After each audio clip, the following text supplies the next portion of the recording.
Hello everyone, I am Shivraj Aditya और मैं आप सभी का स्वागत करता हूं शार्पनर क्लासेस में। आज के सेशन में हम लोग देखने वाले हैं इंडियन पॉलिटी का चैप्टर नंबर 3, उसका पार्ट 1। आज के सेशन से ही शुरू होने वाला है एक्चुअल इंडियन कॉन्स्टिट्यूशन का जर्नी। इससे पहले मैंने जितने भी आपको 10 लेक्चर्स लिया है, उन 10 लेक्चर्स में बेसिकली हमने थोड़ा सा बैकग्राउंड डिस्कस किया कि जब ब्रिटिश गवर्नमेंट रूल कर रही थी तो वो कौन कौन से लॉज लेके आ रही थी, कौन कौन से एक्ट्स लेके आ रही थी, कैसे रेगुलेट कर रही थी सिस्टम को, ठीक है। एंड देन फिर जब ब्रिटिश गवर्नमेंट से जब इंडियंस के हाथों सिस्टम ट्रांसफर हुआ तो फ्रेमर्स ने किस तरीके से कॉन्स्टिट्यूशन फ्रेम किया, क्या क्या वो कौन कौन से इंपॉर्टेंट मुद्दे थे जो उनको माइंड में रखना पड़ा, प्रियम्बल का जो फॉर्मेशन है वो किस तरीके से हुआ, प्रियम्बल में कौन सी बातें लिखी हुई है, तो ये सारी चीजें हमने डिस्कस करी। और आज के सेशन से शुरू होने वाला है आर्टिकल्स का सिलसिला, जिसके लिए आप लोग बहुत दिनों से बोल रहे थे, ठीक है। तो एकदम डिटेल में जाएंगे हम लोग। जैसे कि आप सभी को पता है कि ये सारी क्लासेस बाकी सारे एग्जाम्स के लिए इंपॉर्टेंट तो है ही, बट ये जो मैं क्लासेस करवा रहा हूँ ये मेनली मैं उस लेवल को माइंड में रख के करवा रहा हूँ जो कि यूपीएससी या एटलीस्ट एपीएससी के काम में तो आ ही जाएगा, ठीक है, जो कि असम पब्लिक सर्विस कमीशन का जो एग्जाम होता है, राइट। ओके, शुरू करते हैं हम लोग आज का सेशन। अच्छा, शुरू करने से पहले मैं आपको थोड़ा सा स्ट्रक्चर बता देता हूँ कि हमने जो अभी आर्टिकल्स का सिलसिला शुरू किया है या करने वाले हैं तो उसको हम लोग कैसे आगे बढ़ाएंगे। देखो, हम लोग आर्टिकल नंबर 1 से लेकर के आर्टिकल नंबर 51A तक हम लोग डायरेक्ट पढ़ेंगे, यानी एक एक आर्टिकल को पिक करेंगे एंड एक एक आर्टिकल को अच्छे से समझेंगे। देखो, आपके एग्जाम में डायरेक्ट कोई भी आर्टिकल लिखने को तो नहीं आने वाला, तो आप लोग उसको ना थोड़ा सा मतलब ऊपर ऊपर से चीजों को समझो एंड फील ज्यादा करो। फील करने का जरूरत इसलिए ज्यादा है क्योंकि जब मेंस के आंसर राइटिंग में आपको कोई भी क्वेश्चन ऐसा आएगा जहां पे आपको मान लीजिए कि article 14, article 10, article 5 as a passing reference आपको यूज करना है, तो आप अच्छे से तभी लिख पाओगे जब आपने उसका जो लिटरल या जो मीनिंग है, ठीक है, लिटरल मीनिंग को सिर्फ ना जानते हुए आपने उसका जो एक कॉन्टेक्सचुअल मीनिंग है या उसका जो कंसेप्चुअल मीनिंग है वो भी आपने समझा है, then you can express your views greatly in the mains paper, ठीक है।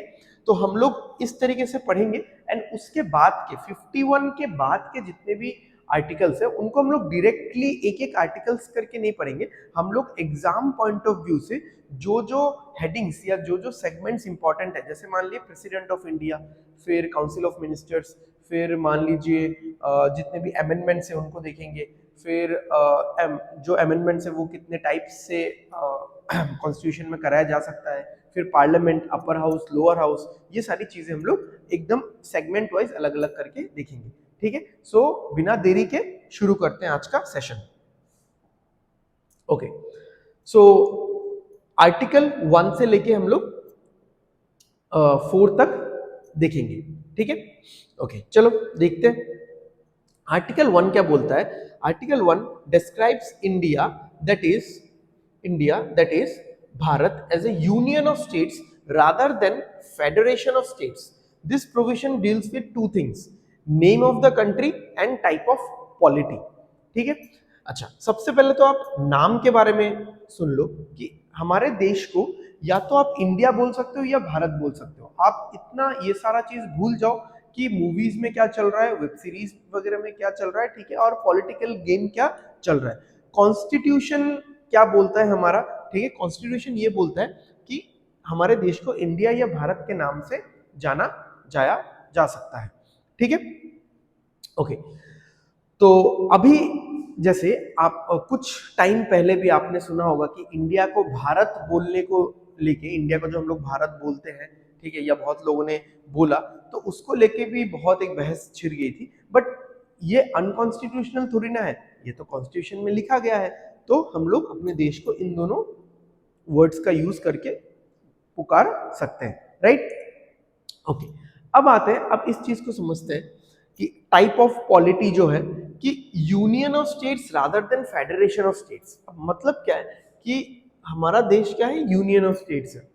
अब एक चीज समझो, मैंने पहले बहुत सारे सेशंस में ये चीज तो डिस्कस किया ही आपके साथ कि हमारा जो सिस्टम है वो फेडरल सिस्टम है। हाँ, यूनिटरी बायस्ड है, बट हम लोग ऊपर ऊपर से मेनली इसको बोलते हैं कि फेडरल सिस्टम है। बट फेडरल सिस्टम है, बट फेडरेशन ऑफ स्टेट्स नहीं है। अब यूनियन ऑफ स्टेट्स का मतलब समझो, जब हमारा कॉन्स्टिट्यूशन बन रहा था, ठीक है,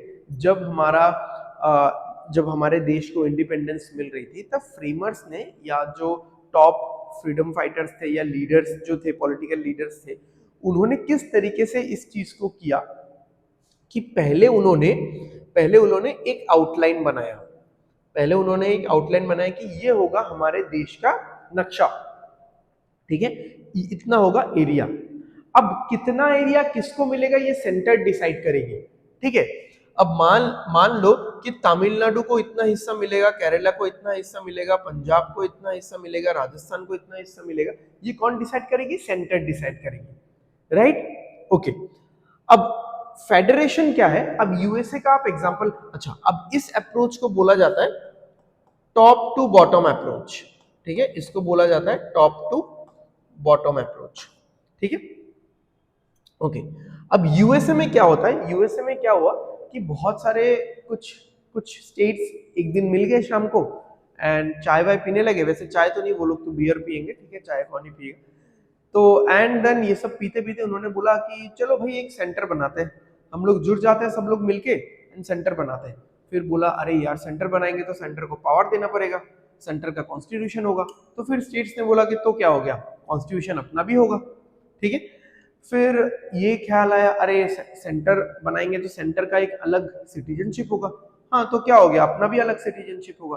तो आप लोग देखते होंगे कि अमेरिका में जो अलग अलग स्टेट्स हैं उनका अलग कॉन्स्टिट्यूशन भी है, उनका अलग सिटीजनशिप भी है, बट इंडिया में ऐसा नहीं है, ठीक है। तो अमेरिका में क्या हुआ, बहुत सारे स्टेट्स मिले, ठीक है, एक दिन वो लोग मिले एंड मिलके उन्होंने एक सेंटर क्रिएट कर लिया। तो इसको बोला जाता है बॉटम टू टॉप अप्रोच, ठीक है, बॉटम टू टॉप अप्रोच, यानी स्टेट्स का सेंटर पे दबदबा है, ठीक है, स्टेट्स ने मिलके सेंटर बनाया। बट यहाँ पे क्या है, पहले एक सेंट्रल लेवल अथॉरिटी बना, ठीक है, एक आउटलाइन बना लार्जर प्रोस्पेक्ट पे अगर देखा जाए तो, एंड देन उसके अंदर हर एक स्टेट्स को कुछ कुछ एरिया दिया गया, ठीक है, समझ में आया? ओके। वैसे अगर बात करें कि ये जो टर्म है फेडरेशन, ये बेसिकली मेंशन ही नहीं है कॉन्स्टिट्यूशन में, ये कहीं पे भी मेंशन है ही नहीं, राइट? इतना सा समझ में आया आप सबको? चलो आगे बढ़ते हैं। Okay, according to article 1, article 1 ये भी बोलता है कि the territory of India, India का जो रीजन है, ठीक है, इंडिया का जो रीजन है, बेसिकली इसमें कौन कौन सी चीजें हैं, ठीक है, क्या क्या एलिमेंट्स है इंडिया का, जितना भी बाउंड्री है, जितना भी रीजन है। तो इंडिया के बाउंड्री में अगर मैं बोलूं बाउंड्री ऑफ इंडिया, तो इससे किसी को क्या समझ में आना चाहिए? इससे आपको ये समझ में आना चाहिए कि टेरिटरी ऑफ द स्टेट्स, यानी बाउंड्रीज या रीजन, बाउंड्री नहीं, region of the states, states का, राज्यों का जितना भी बाउंड्री है, ठीक है, या फिर रीजन है।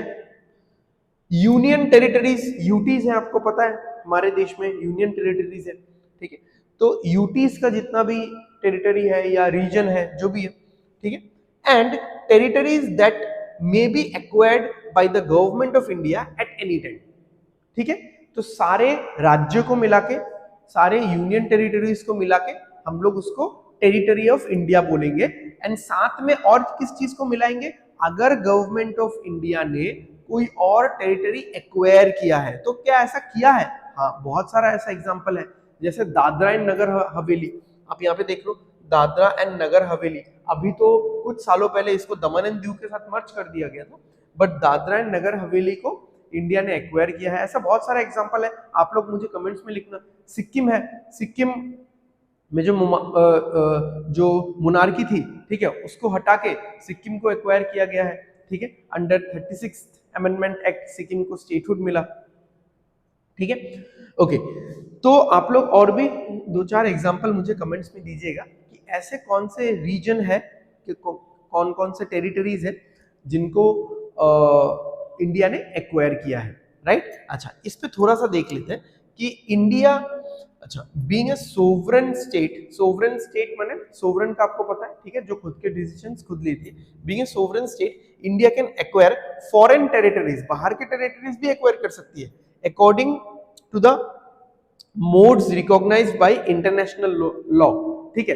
तो इंटरनेशनल लॉ ने 3 मोड्स यहाँ पे रिकॉग्नाइज करा है। एक है सेशन, ठीक है, सेशन मतलब अगर सीड कर दिया गया, ठीक है, अगर सीड कर दिया गया किसी भी एग्रीमेंट के तहत, जैसे कोई ट्रीटी हुआ, कोई परचेज हुआ, गिफ्ट हुआ, लीज हुआ और प्लेबिसाइट हुआ, ठीक है, अगर प्लेबिसाइट हुआ तो इसमें क्या है कि अगर आपका किसी भी और फॉरेन कंट्री के साथ किसी भी अगर एक फॉरेन टेरिटरी को आप एक्वायर करते हैं और वो अगर किसी भी ट्रीटी के तहत होता है, ठीक है, गिफ्ट, लीज, ठीक है, तो इनको हम लोग बोलते हैं कि दैट इज सीड कर दिया गया, सेशन बोलते हैं, राइट, ओके। या फिर occupation, occupation hitherto unoccupied by recognised ruler, तो ऐसा कोई टेरिटरी है जिसको अभी तक किसी ने रिकॉग्नाइज नहीं किया है, तो इंडिया जाएगा वहां पे अपना झंडा गाड़ेगा एंड वो इंडिया अपने अंडर लेके आ जाएगा, राइट। या फिर कॉन्क्वेस्ट और सब्जुगेशन, ठीक है, तो आप गए उस पर्टिकुलर फॉरेन लैंड पे, ठीक है, वहां पे जो भी रूलर था, जो भी वहां पे रूल कर रहा था, जिनका भी कंट्रोल था, उनके साथ आपका युद्ध हुआ, ठीक है, आपने कॉन्कर्ड किया वो वाला जगह, ठीक है। तो 3 तरीकों से गवर्नमेंट ऑफ इंडिया किसी भी फॉरेन लैंड को हथिया सकती है, राइट, ओके।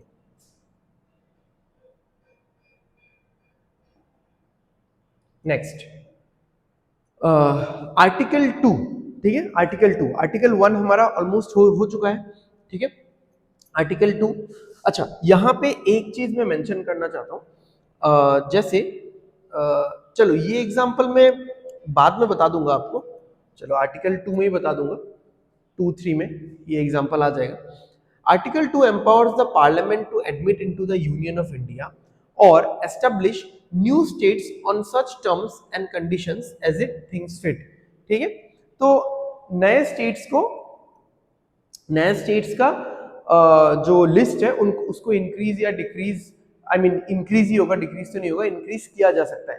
अब नए स्टेट्स को जो इंडियन गवर्नमेंट या पार्लियामेंट लेकर के आएगी उसका बहुत तरीके का सोच हो सकता है।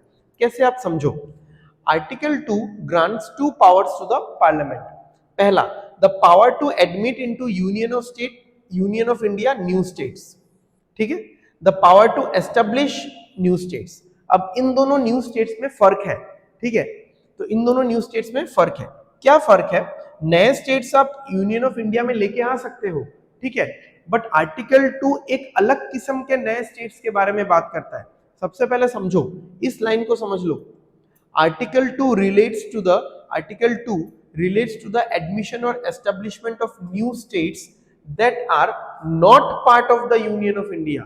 आर्टिकल 2 उन न्यू स्टेट्स को एस्टेब्लिश करने की बात करता है जो अभी तक ऑलरेडी पार्ट नहीं है अभी, ठीक है, अभी इंडियन यूनियन का पार्ट नहीं है। मतलब इसमें फिर 2 तरीके के हो गया, ठीक है, एक हो गया power, the power to admit into the union of India new states, the power to establish new states. तो एग्जांपल क्या है? पहला वाला, the first refers to the admission of new states which are already in existence, ठीक है, already in existence.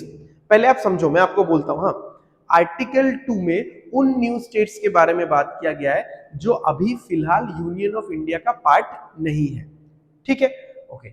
अब इसमें 2 किस्म का आएगा। पहला, जो ऑलरेडी इन एग्जिस्टेंस है। एग्जिस्टेंस कैसा? जैसे मान लो कि लाहौर है, लाहौर एग्जिस्ट कर रहा है, अभी कल को इंडियन गवर्नमेंट को लगा कि लाहौर को अपने अंडर लाना है, तो वो लोग किसी भी तरीके से, वो एग्रीमेंट हो, वार हो, ठीक है, किसी भी तरीके से लाहौर को अपने अंडर लेके आ जाएगी। इसको बोलेंगे कि ऑलरेडी जो एग्जिस्ट कर रहा था, हाँ, फॉरेन कंट्री में था, फॉरेन लैंड में था, ठीक है, बट वो अभी इंडियन गवर्नमेंट के कंट्रोल में या यूनियन ऑफ इंडिया के अंदर वो है, राइट। दूसरा, अगर एग्जिस्टेंस में नहीं है, जैसे second refers to the establishment of states which are not in existence before. जैसे मान लो कि bay of Bengal, bay of Bengal आप सभी को पता है, ठीक है, ठीक है, ये वाला पार्ट क्या है? Bay of Bengal, bay of Bengal में एक वोल्केनिक इरप्शन हो गया एंड एक बड़े से आइलैंड का फॉर्मेशन हो गया। अब इस आइलैंड के इस आइलैंड का जब फॉर्मेशन हुआ, ठीक है, अब इस पे अगर कोई अपना हक नहीं जताता है तो इंडियन गवर्नमेंट ऑलरेडी वहां पे जाके अपना हक जताएगी एंड इंडियन गवर्नमेंट, क्योंकि वो इंडिया के टेरिटरी के आसपास ही है, ठीक है, तो इंडिया इसको अपने कंट्रोल में लेके आ जाएगी।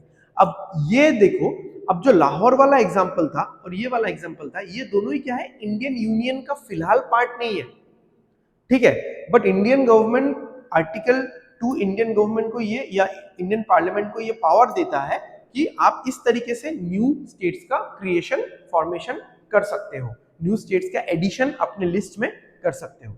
समझ में आ गया? ओके, चलो आगे बढ़ते हैं। अब आर्टिकल 3 क्या बोलता है? आर्टिकल 3 भी न्यू स्टेट्स के बारे में बोलता है, बट आर्टिकल 3 किस तरीके से न्यू स्टेट्स के बारे में बोलता है कि जो स्टेट्स ऑलरेडी या जो रीजन जो टेरिटरी ऑलरेडी अभी एग्जिस्टेंस में है, ऑलरेडी यूनियन ऑफ इंडिया का पार्ट है, उसको अगर आपको डिवाइड करना है यानी स्प्लिट करना है अगर आपको, ठीक है, उसको अगर आपको मर्ज करना है, जैसा भी आपको सही लगे, ठीक है, किसी टेरिटरी को अगर आपको स्टेट बनाना है, स्टेट को अगर यूनियन टेरिटरी बनाना है, अगर आपको नाम चेंज करना है, ऐसा बहुत सारे एग्जांपल्स हम लोग, मतलब ऐसे पुराने एग्जांपल्स तो बहुत सारे हैं, बट हाल ही के मतलब मान लो कि 4-5 साल या 10-15-20 सालों में हमने बहुत सारे एग्जांपल्स ऐसा देखा है। जैसे झारखंड बिहार से अलग हुआ, बिहार को डिवाइड करके बनाया गया, मध्य प्रदेश को डिवाइड करके छत्तीसगढ़ बनाया गया, उत्तर प्रदेश को डिवाइड करके उत्तराखंड बनाया गया, ठीक है, एकदम सबसे लेटेस्ट कौन सा है, जो आंध्र प्रदेश को डिवाइड करके तेलंगाना बनाया गया। ये सारा चीज पार्लियामेंट डिसाइड करेगी, सेंटर डिसाइड करेगी, right. Article 3 relates to the formation of or changes in the existing states of the Union of India, ठीक है। आर्टिकल 2 क्या था? यूनियन ऑफ इंडिया के बाहर था, ठीक है। In other words, it deals with the internal readjustment of the territories of the constituent states of the Union of India, ठीक है। तो इंटरनल अगर आपको रीएडजस्टमेंट करना है, मर्ज करना है, स्प्लिट करना है, जैसे भी करना है, article 3 authorizes the parliament to form new states, ठीक है, form new states by separation of territory from any states or by uniting, merge भी कर सकते हो, two or more states और पार्ट्स ऑफ स्टेट्स, ठीक है, किसी स्टेट का पार्ट या पूरा पूरा स्टेट आप मर्ज कर दो, या किसी स्टेट का पार्ट और एक किसी पर्टिकुलर पार्ट से आप मर्ज करो, और पार्ट्स ऑफ स्टेट्स और by uniting any territory to a part of any state, ठीक है।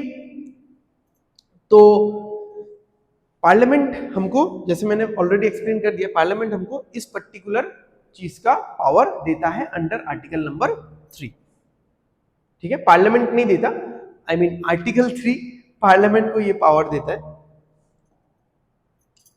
ओके। अब क्या क्या हो सकता है, ठीक है, आर्टिकल 3 ऑथोराइजेस द पार्लियामेंट टू, ऐसा हो सकता है, ठीक है, ये सारी चीजें हो सकती है, या फिर increase the area of any state, किसी स्टेट के एरिया को थोड़ा बढ़ाया, थोड़ा घटाया, या फिर बाउंड्रीज को थोड़ा ऑल्टर किया, थोड़ा सा ट्विस्टिंग ट्विकिंग किया बाउंड्रीज को, alter the name of the states, ठीक है, नाम चेंज किया। बट ये सारी चीजें इसका अल्टीमेट पावर पार्लियामेंट के पास है, यानी बोला जाए तो ये अल्टीमेट पावर किसके पास है? सेंटर के पास है। जैसे मान लो कि जो आंध्र प्रदेश का जो बंटवारा हुआ, देखो हैदराबाद वहां पे है, ठीक है, Hyderabad was the capital of Andhra Pradesh. तो हैदराबाद वैसे आप सभी को पता होगा कि मतलब बहुत ही एक वेल डेवलप्ड जगह है, ठीक है, वहाँ पे आईटी पार्क वगैरह है, बहुत बड़ी बड़ी कंपनीज वहाँ पे ऑपरेट करती है, शोरूम्स वगैरह है, इंडस्ट्रीज वगैरह है, ठीक है। तो आंध्र प्रदेश ने ये चाहा था कि हैदराबाद उनके पास रहे, वो तेलंगाना के पास ना जाए, ठीक है। तो उसके बारे में बहुत सारा रिवॉल्ट भी हुआ, बहुत धरने भी हुए, बट सेंटर ने बोल दिया, पार्लियामेंट ने बोल दिया कि हैदराबाद तेलंगाना के पास ही जाएगा, तेलंगाना का कैपिटल होगा, आप अपना कैपिटल खुद से ढूंढ लो अलग, आपको कौन सा कैपिटल बनाना है। उन्होंने स्टेट लेजिस्लेचर को यही चीज बोला। समझ में आ गया? Okay. Parliament can redraw the political map of India according to its will, hence the territorial integrity और continued existence of any state is not guaranteed by the constitution. अब यहां पे समझो, पार्लियामेंट क्या कर सकती है, क्योंकि स्टेट्स को मर्ज करके, दो स्टेट्स को मर्ज करके या दो स्टेट्स के कुछ कुछ एरियाज को मर्ज करके नया स्टेट बनाया जा सकता है, तीसरा स्टेट बनाया जा सकता है, क्योंकि स्टेट्स को डिवाइड किया जा सकता है, स्टेट्स का नाम चेंज किया जा सकता है, बाउंड्रीज को ऑल्टर किया जा सकता है, क्योंकि ये सारी चीजें पार्लियामेंट कर सकती है, क्योंकि उसको आर्टिकल 3 ने ये पावर दिया है। इसीलिए जो टेरिटोरियल इंटीग्रिटी है यानी रीजन, ठीक है, जो एक पर्टिकुलर स्टेट का जो रीजन का जो इंटीग्रिटी है कि हाँ हम आपको ये रीजन दे दिया तो आप पूरा जिंदगी यही इस पर्टिकुलर स्टेट का यही टेरिटरी होगा, यही रीजन होगा, इसमें ना बढ़ेगा कुछ ना घटेगा कुछ, ना कुछ चेंजेस किया जाएगा, तो ऐसा नहीं हो सकता। अगर आप ऐसा सोच रहे हो तो आप गलत हो, ठीक है। तो और continued existence of any state, ठीक है, कोई स्टेट आज है कल को नहीं होगा, कोई स्टेट आज है कल को नहीं होगा। जैसे आप जम्मू एंड कश्मीर देख लो, ठीक है, स्टेट था अभी यूनियन टेरिटरी है, उसमें भी डिवीजन हो गया, लद्दाख अलग है, जम्मू एंड कश्मीर अलग है, ठीक है। तो इस चीज का जो गारंटी, इस चीज का गारंटी कॉन्स्टिट्यूशन आपको नहीं देता, राइट। ओके, आगे बढ़ते। Therefore India is rightly described as indestructible union of destructible states, ठीक है। इसीलिए इंडिया को क्या कहा जा सकता है, indestructible union of destructive states, ठीक है। तो स्टेट्स को डिस्ट्रॉय किया जा सकता है, ठीक है, डिस्ट्रॉय इन द सेंस कि स्टेट्स का एग्जिस्टेंस को आप नलीफाई कर सकते हो, नए स्टेट्स को एग्जिस्टेंस में लेके आ सकते हो, उनको नलीफाई भी कर सकते हो। States can be destructive, word का यहाँ पे वो सेंस है कि चेंजेस आप कर सकते हो, ठीक है। अब यहाँ पे इंडिस्ट्रक्टिबल यूनियन मतलब जो यूनियन ऑफ इंडिया जो है, यूनियन ऑफ इंडिया को छोड़ के कोई स्टेट नहीं जा सकती यहाँ पे, ठीक है। तो वो जो यूनियन है, ठीक है, यूनियन मतलब क्या, यूनिट, सब बहुत चीजों का समूह, ठीक है, एक साथ। तो वो जो यूनियन है उस यूनियन से आप अलग नहीं हो सकते, राइट। तो इंडिस्ट्रक्टिबल यूनियन है। बट स्टेट्स अपने आप में जो अंदर जो जितने भी कंपोनेंट्स है, जितने भी स्टेट्स है, वो डिस्ट्रक्टिव है, ठीक है। वो आज है कल को नहीं है, या फिर मर्ज हो जाएगा, या फिर स्प्लिट हो जाएगा, डिवाइड हो जाएगा, नाम चेंज हो जाएगा, ठीक है। चलो आगे देखते हैं। आर्टिकल 3 लेज डाउन 2 कंडीशन, ठीक है। अब जो देखो, ये जो नाम चेंज करना है या जितना भी ऑल्टरेशन करना है, जितना भी चेंजेस करना है, ठीक है, छोटे मोटे या फिर बड़े लेवल पे, छोटे लेवल पे, जो भी करना है, मर्ज करना है, डिवाइड करना है, इसके लिए सबसे पहले आपको प्राइम मिनिस्टर का रिकमेंडेशन चाहिए, ठीक है, प्रायर रिकमेंडेशन ऑफ प्रेसिडेंट, ठीक है। प्रेसिडेंट को आपको प्रपोजल देना पड़ेगा, ठीक है, रेकमेंड करना पड़ेगा प्रेसिडेंट के साथ। तो आपको फिर क्या, बिफोर रेकमेंडिंग द बिल, ठीक है। अब देखो, प्रपोजल देना पड़ेगा, पार्लियामेंट में प्रपोजल देना पड़ेगा, पार्लियामेंट में प्रपोजल को क्या बोला जाता है, बिल बोला जाता है, right. The president must refer concern state legislature for expressing it's views with in a specific period. तो अगर सेंटर को ये करना है तो प्रेसिडेंट के साथ एक डिस्कशन होना चाहिए, प्रेसिडेंट का रिकमेंडेशन लेना चाहिए, एंड प्रेसिडेंट क्या करेंगे, वो स्टेट लेजिस्लेचर को अपना व्यूज देने के लिए बोलेंगे।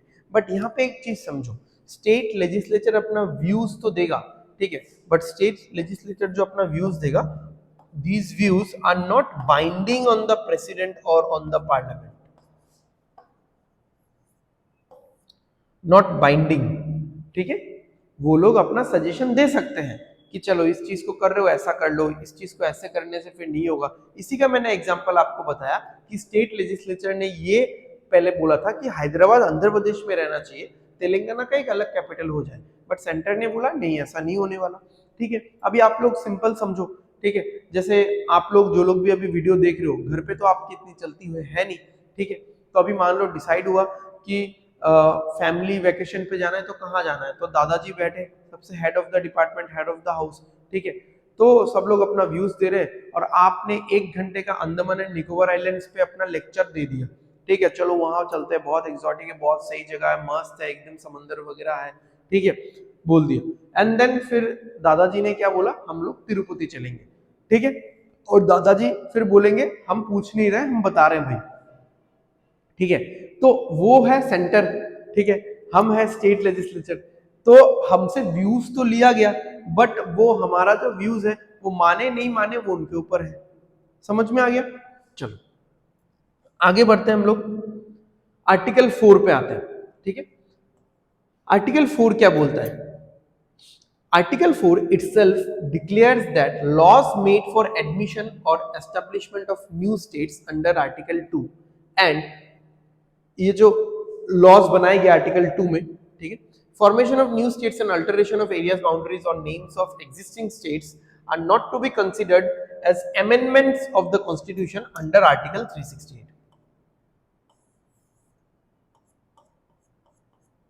ठीक है, यानी आर्टिकल 2 में जो थोड़ा रिवीजन भी कर लेते हैं, आर्टिकल 2 में जो न्यू स्टेट्स के बारे में बोला गया था, आर्टिकल 2 में बताओ अभी कौन से न्यू स्टेट में के बारे में बोला गया था?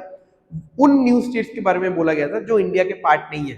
अब इंडिया के पार्ट नहीं है तो उसमें दो टाइप हो सकता है, एक तो जो पहले से एग्जिस्ट कर रहा है, जैसे मैंने लाहौर का एग्जांपल दिया था, एक जो बे ऑफ बंगाल में अगर वोल्केनो आ गया तो एक अगर आइलैंड बन गया, ठीक है, ओके। आर्टिकल 3 में जो न्यू स्टेट्स के बारे में बात किया जा रहा है, कौन सा न्यू स्टेट्स? जो ऑलरेडी यूनियन ऑफ इंडिया का पार्ट है, उनमें अगर ऑल्टरेशन किया गया, मर्ज किया गया, स्प्लिट किया गया, नाम में चेंज किया गया, इधर उधर का चीजें, ठीक है। अब इन दोनों चीजों को करने के लिए आपको आर्टिकल 368 का जरूरत नहीं है। This means that such laws can be passed by a simple majority and by ordinary legislative process. हम ये सारी चीजें बाद में पढ़ेंगे, बट फिलहाल के लिए आप लोग एक आइडिया लेके रख दो कि जो अमेंडमेंट होता है ना, जो अमेंडमेंट होता है, अमेंडमेंट यानी किसी भी न्यू रूल को लेके आना, किसी भी पुराने रूल को डिलीट करना या कोई चेंजेस, अलग मॉडिफिकेशंस करना, ठीक है। तो अमेंडमेंट यानी चेंजेस, ऑल्टरेशंस इन द कॉन्स्टिट्यूशन। तो अमेंडमेंट्स तीन तरीके से यानी तीन मेथड से किया जा सकता है। एक हो गया सिंपल मेजॉरिटी, एक हो गया स्पेशल मेजॉरिटी, एक हो गया स्पेशल मेजॉरिटी प्लस रेटिफिकेशन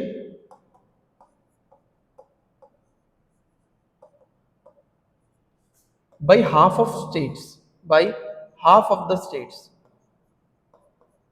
जितने भी स्टेट्स हैं इंडिया में, राज्य जितने हैं, ठीक है, और इन दोनों को मिला के बोला जाता है आर्टिकल 368। तो यहां पे कॉन्स्टिट्यूशन में आर्टिकल नंबर 4 ये कहता है कि न्यू स्टेट्स को लेकर के आने का जो आप लोग बोल रहे हो, आर्टिकल नंबर 2 और 3 में न्यू स्टेट्स को, जो न्यू स्टेट्स के फॉर्मेशन को या मान लो कुछ डिलीशन को भी, जो भी है, ठीक है, न्यू लिस्ट ऑफ स्टेट्स का जो आप बात कर रहे हो, उसके लिए उसके लिए इस सिंपल मेजॉरिटी से ही अगर हम लोग अमेंडमेंट कर ले, सिंपल मेजॉरिटी अगर होता है, अब ये क्या क्या चीजें हैं हम लोग डिटेल में बाद में पढ़ेंगे, फिलहाल थोड़ा सा आइडिया रखो। सिंपल मेजॉरिटी से ही हम लोग लॉ को पास कर देंगे तो हो जाएगा, ठीक है। इसमें स्पेशल मेजॉरिटी नहीं चाहिए और ना ही special majority plus ratification by half of the states की जरूरत है। अब देखो एक एग्जांपल मैं बताता हूं, जैसे मान लो अभी आपको किसी स्टेट का नाम चेंज करना है, तो उसके लिए सिंपल मेजॉरिटी से हो जाएगा काम। आपको अगर फंडामेंटल राइट्स में कुछ चेंजेस करना है, स्पेशल मेजॉरिटी चाहिए। आपको अगर फेडरल फीचर चेंज करना है, ठीक है, special majority plus ratification by half of the states चाहिए। जैसे सबसे सिंपल एग्जांपल, ठीक है, जीएसटी, ठीक है, इसी ऑफ कर देते हैं, ठीक है, सबसे सिंपल एग्जांपल जीएसटी। तो जीएसटी का जो प्रावधान आया था ना, जीएसटी का जो ये पूरा कंसेप्ट आया था, ये किया गया था इसके अंतर्गत नंबर 3, ठीक है, special majority plus ratification by half of the states, ठीक है। चलो हम लोग जब बाद में अमेंडमेंट्स पढ़ेंगे तो इन चीजों को और डिटेल्स में हम लोग जानेंगे, ओके। अभी यहां पे एक इंपॉर्टेंट चीज देखते हैं, the decision of the central government to cede, ठीक है, यानी दे दिया गया, ठीक है, cede part of a territory known as, यहां पे नोन होना चाहिए था, known as Berubari union West Bengal, ठीक है, ठीक है, Berubari union in 1960 to Pakistan, ठीक है। अब हुआ क्या, आप सभी को पता है कि इंडिया का जब बंटवारा हुआ तो पाकिस्तान बना, ठीक है, जो कि आपको इंडियन मैप के वेस्टर्न साइड में दिखता है। एंड ईस्टर्न साइड में भी एक छोटा सा हिस्सा था जिसको आज के डेट में हम लोग बांग्लादेश बोलते हैं, वो था ईस्ट पाकिस्तान, ठीक है। तो पाकिस्तान ने ये मतलब हमको रिक्वेस्ट किया था, ये विश था पाकिस्तान का कि बिरुबरी यूनियन, ये बिरुबरी बोल के जो जगह है, ठीक है, तो इसको पाकिस्तान को दे दिया जाए, ठीक है। तो उस टाइम के जो गवर्नमेंट थे, ठीक है, या प्राइम मिनिस्टर जवाहरलाल नेहरू जी थे, ठीक है, तो उन्होंने डिस्कशन करके ये डिसाइड किया कि हाँ चलो हम लोग इस चीज को इस जगह को पाकिस्तान को दे देंगे। तो the question is, does the power of parliament to diminish the area of state under article 3 include also the power to secede Indian territory to a foreign country? तो आर्टिकल 3 में जो पार्लियामेंट को पावर दिया गया था कि आप जो इंडियन टेरिटरी जो है, इंडियन टेरिटरी में आप लोग चेंजेस कर सकते हो, ठीक है, उसको आप घटा सकते हो, बढ़ा सकते हो, डिमिनिश कर सकते हो, इंक्रीज भी कर सकते हो, स्टेट्स का कम ज्यादा कर सकते हो। तो क्या इसका ये भी मतलब है कि हमारे देश का एक पर्टिकुलर जो एरिया है वो हम लोग फॉरेन कंट्री को दे सकते हैं? अगर ऐसा है तो इसको तो फिर सिंपल मेजोरिटी से देखने से नहीं होगा, इसको तो फिर भाई आर्टिकल नंबर 368 चाहिए, स्पेशल मेजोरिटी या special majority plus ratification of bye half of the states. मतलब आप एकदम सिंपली ऑर्डिनरीली हिसाब से आप सिंपल मेजोरिटी लेके अपने देश का कोई भी पार्ट आप बाहर के देश को दे दोगे फिर ऐसा हो गया तो। इसीलिए क्या किया गया, ये केस गया था सुप्रीम कोर्ट में। सुप्रीम कोर्ट ने देखा कि अरे भाई केस तो सही है, तो फिर 9 कॉन्स्टिट्यूशनल अमेंडमेंट एक्ट बना इस बारे में, ठीक है। तो अगर आपको अंदर ही अंदर अपने यूनियन में, यूनियन ऑफ इंडिया में कुछ चेंजेस करना है तो कोई इशू नहीं है, बट आपको अगर अपना कोई पर्टिकुलर पार्ट बाहर के देश को देना है, ठीक है, बाहर के देश को देना है, देन आपको आर्टिकल नंबर 368 से होके गुजरना पड़ेगा, ठीक है। आर्टिकल नंबर 368 मतलब ये 2 और 3, ठीक है। चलो अच्छा, यहां पे एक बात है, but the settlement of boundary dispute does not need CA, does not need constitutional amendment, ठीक है, does not need constitutional amendment. मतलब अगर मान लो इंडिया और भूटान, इंडिया और नेपाल में किसी एक पर्टिकुलर जगह को लेके थोड़ा सा कंफ्लिक्ट है, ठीक है, तो उन्होंने अपने आप में अपने अपने बीच में किसी भी पर्टिकुलर एक एग्रीमेंट के हिसाब से उस चीज को रिजॉल्व कर लिए, ठीक है। तो उसमें आपको आर्टिकल नंबर 368 यानी special majority and special majority plus ratification by half of the state, इसकी जरूरत नहीं पड़ेगी, राइट। अब इसका एक एग्जांपल, जैसे 100th कॉन्स्टिट्यूशनल अमेंडमेंट एक्ट 2015 जो हुआ था, exchange of enclaves between India and Bangladesh, Bangladesh और इंडिया के बीच में कुछ कुछ एनक्लेव्स जो थोड़े डिस्प्यूट वाले थे उनका सेटलमेंट हो गया, ठीक है, उनका सेटलमेंट हुआ एंड एक्सचेंज हो गया। इंडिया ने बोला चलो ये वाले आप अपने पास रख लो और ये वाले आप हमें दे दो। तो India transfer 111 enclaves to Bangladesh, well Bangladesh transferred 51 enclaves to India, ठीक है, समझ में आ गया। चलो अभी कुछ कुछ इंपॉर्टेंट चीजें हैं जो हमको देखना है।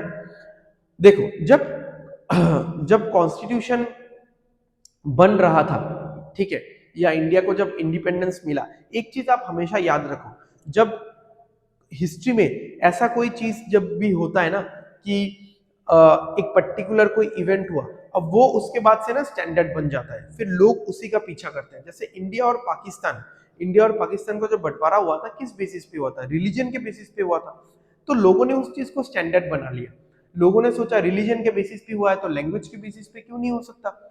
इसीलिए सबसे पहला जो स्टेट है जो लिंग्विस्टिक बेसिस पे डिवाइड किया गया वो था आंध्र प्रदेश। आंध्र प्रदेश को डिवाइड करने के चक्कर में बहुत सारी चीजें हुई, उसके बाद से तो और भी स्टेट्स डिवाइड हुए लैंग्वेज के बेसिस पे, ठीक है। तो आंध्र प्रदेश को डिवाइड करने का जो मतलब जंग मतलब छेड़ा गया था, ठीक है, रिवॉल्ट हो रहा था, बहुत जगह जगह पे धरना हो रहा था, ठीक है। तो उसको क्योंकि मामला बहुत गर्म था, देखो फ्रेमर्स जो थे या फ्रीडम फाइटर्स या उस टाइम के जो टॉप लीडर्स थे वो नहीं चाहते थे कि देश फिर से डिवाइड हो, ठीक है। कितना मतलब आप देश का कितना डिविजन करोगे? Already India Pakistan, west Pakistan, east Pakistan, ये सारा चीज हो गया था, ठीक है। तो एक धार कमीशन फॉर्म किया गया 1948 को, चेयर्ड बाय चेयरमैन थे एस के धर। अब इस कमिटी ने अपना जो रिकमेंडेशन है बहुत जल्दी दे दिया। उन्होंने रिकमेंडेशन में साफ मना कर दिया कि ऐसा नहीं होने वाला, ठीक है, लिंग्विस्टिक बेसिस पे स्टेट्स को डिवाइड नहीं कर सकते आप, सिंपल। तो आंध्र प्रदेश को डिवाइड करने का जो एक जंग छिड़ा था, ठीक है, एक मुद्दा उठा था, तो वो खत्म। बट मामला क्योंकि गर्म था एंड बहुत सारे मतलब जो पार्टीज थे, ठीक है, वो एकत्रित हो गए थे, तो इसीलिए कुछ प्रोमिनेंट टॉप लीडर्स ने अपने हाथों में ये चीज को ले लिया।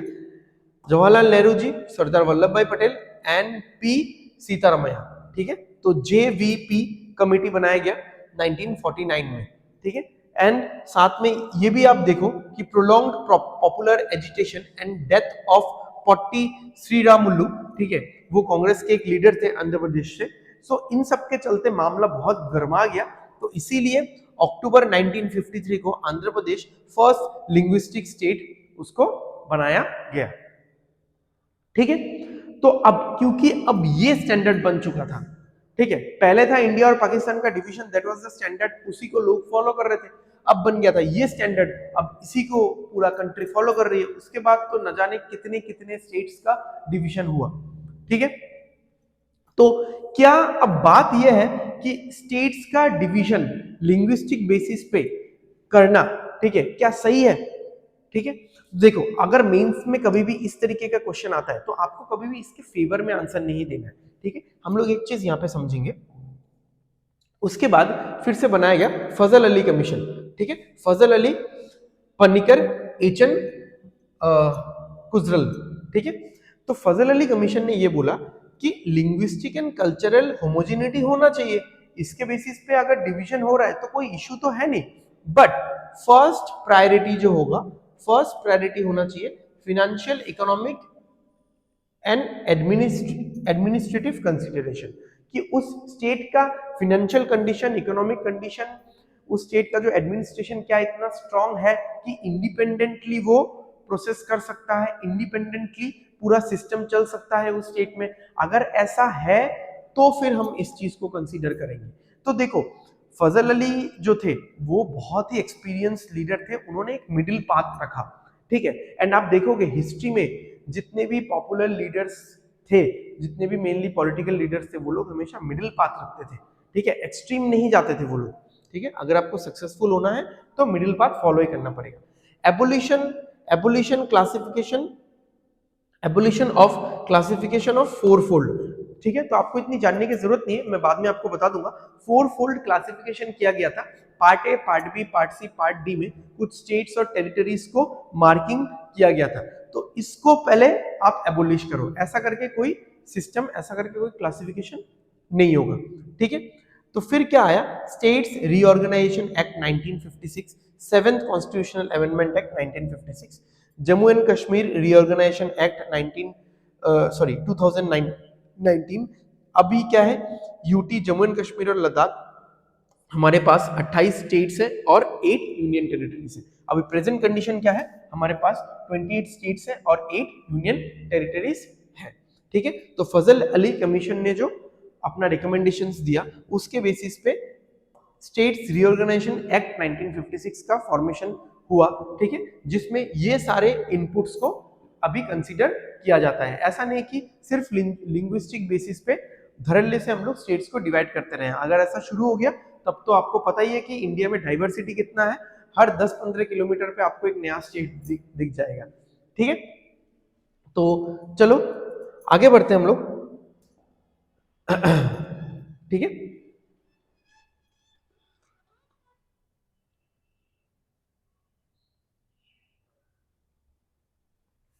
ओके, यहां पे है part A, part B, part C, part D में जितने भी स्टेट्स का नाम है, ये फोर फोल्ड क्लासिफिकेशन, ठीक है, इसी को एबोलिश करने का बात किया है जो फजल अली कमीशन ने, राइट।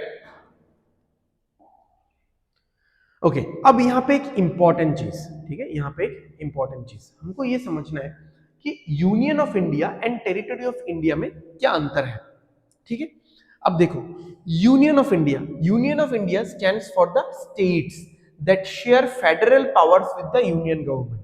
ठीक है, आपको पता है फेडरल सिस्टम मैंने एक्सप्लेन किया था पिछले कुछ सेशंस में। टेरिटरी ऑफ इंडिया क्या है? Territory of India basically region है। इंडिया का कितना रीजन है? It include not only the states but all the other units like union territories also, right? तो यूनियन क्या है? एक पॉलिटिकल वर्ड है, बट टेरिटरी क्या है? एक जियोग्राफिकल वर्ड है, right? In other words, the territory of India includes a larger area as compared to the Union of India. That is, the territory of India covers the entire territory over which Indian sovereignty is exercised. India अपना वर्चस्व, India अपना जो right है, अपना जो अधिकार है, वो जितने रीजन के ऊपर जता सकती है उसको हम लोग बोलेंगे territory of India. While union of India covers only the federal system, सिर्फ फेडरल सिस्टम। इसका मतलब क्या? यूनियन, जो यूनियन टेरिटरीज है वो यूनियन ऑफ इंडिया का पार्ट नहीं है। यानी अगर हम बोले सेंटर, ठीक है, और यहाँ पे है स्टेट्स और यहाँ पे है यूनियन टेरिटरीज, सेंटर और स्टेट का जो रिलेशन है वो है फेडरल रिलेशन, और सेंटर और यूनियन टेरिटरीज का जो है रिलेशन वो है यूनिटरी। ठीक है, इसलिए यहाँ पे ऑटोनोमस गवर्नमेंट है बट यहाँ पे ऑटोनोमस गवर्नमेंट नहीं है। ठीक है, सो आई होप आपको समझ में आया होगा। बहुत सारी बातें थी, बहुत सारी चीजें थी जो हमको समझना था। ठीक है, तो एक बार रिकैप कर लेते हैं। आर्टिकल 1 क्या बताता है? इंडिया के नाम के बारे में और type of polity, union of states या फेडरेशन ऑफ स्टेट्स। ठीक है, मैंने आपको यूएसए का एग्जांपल दिया था। एंड देन जो टेरिटरी है इंडिया का, उसमें क्या आएगा? स्टेट्स भी आएगा, यूनियन टेरिटरीज भी आएगा। एंड इंडिया अगर किसी पार्ट को एक्वायर करता है, ठीक है, अब एक्वायर करने का तरीका बहुत सारा हो सकता है, या तो सेशन होगा, या तो फिर ऑक्युपाई किया होगा, या फिर कॉन्कर किया होगा। ठीक है, फिर आर्टिकल 2 में आते हैं। आर्टिकल 2 में और 3 में न्यू स्टेट्स के फॉर्मेशन को लेके बात है। आर्टिकल 2 में उन न्यू स्टेट्स को फॉर्मेशन को लेके बात है जो इंडिया का पार्ट, यूनियन ऑफ इंडिया का पार्ट नहीं है। ठीक है, अब यहाँ पे हो सकता है या तो पहले से एग्जिस्ट करता है, एग्जिस्ट नहीं करता है। एग्जिस्ट करने का एग्जांपल लाहौर वाला, एग्जिस्ट नहीं करने का एग्जांपल बे ऑफ बंगाल में वोल्केनो वाला। आर्टिकल नंबर 3, आर्टिकल नंबर 3 में भी न्यू स्टेट्स के बारे में बात किया जाता है, बट वो कौन से न्यू स्टेट्स है? जो यूनियन ऑफ इंडिया के पार्ट है, उनका ऑल्टरेशन, ठीक है, कम ज्यादा, नाम चेंज, बाउंड्री का ऑल्टरेशन वगैरह वगैरह। आर्टिकल नंबर 4, आर्टिकल नंबर 4 कहता है अगर आपको आर्टिकल नंबर 2 और 3 के तहत अगर न्यू स्टेट्स को फॉर्म करना है, या फिर अगर जो टेरिटरी है इंडिया का उसके एरिया में इंक्रीमेंट या डिक्रीमेंट करना है, जो भी करना है, ये सारी चीजें सिंपल मेजोरिटी से हो जानी चाहिए। इसके लिए आर्टिकल नंबर 368 का जरूरत नहीं है। बट हमने बिरूबरी यूनियन का एक पर्टिकुलर मुद्दा देखा जहां पे वो ये बोला गया कि नहीं, हमको स्पेशल मेजोरिटी चाहिए। हालांकि बाद में केशवानंद भारती केस में बहुत सारी मतलब बातों को किया गया है, बहुत सारे चेंजेस किए गए, वो अलग है। ओके, उसके बाद हमने देखा कुछ कमीशंस के बारे में जिसमें ये डिसाइड हुआ कि जो लिंग्विस्टिक बेसिस पे स्टेट्स का जो फॉर्मेशन है वो धड़ल्ले से ना किया जाए। उसमें हम लोग फिनेंशियल, इकोनॉमिक, या फिर हम लोग जो एडमिनिस्ट्रेटिव पावर है, स्ट्रेंथ है उस पर्टिकुलर स्टेट का, वो देखेंगे। उसके बाद हम लोग डिवीजन के बारे में सोचेंगे। ठीक है, आई होप आपको आज का सेशन समझ में आया होगा। प्लीज आप वीडियो को लाइक एंड शेयर कर देना अपने फ्रेंड्स और रिलेटिव्स के साथ, एंड चैनल को सब्सक्राइब करके बेल आइकन को प्रेस कर देना, सो दैट आने वाले वीडियोस की नोटिफिकेशन आपको मिलते रहे। तब तक के लिए take care, bye bye, study well, study hard. Okay, without this particular thing I can't leave you guys. अच्छा, यहाँ पे कुछ पार्ट है, वैसे ये तो पीडीएफ में रहेगा ही, यहाँ पे कुछ पार्ट है, आप यहाँ पे देख लेना। X related to territorial changes, जो भी टेरिटरीज में कुछ थोड़ा बहुत चेंजेस किया गया वो यहाँ पे लिखा गया है। ठीक है, यहाँ पे सिक्किम तो वैसे नहीं है क्योंकि सिक्किम 36 अमेंडमेंट एक्ट में डायरेक्टली आ गया था, तो सिक्किम यहाँ पे नहीं मिलेगा आपको।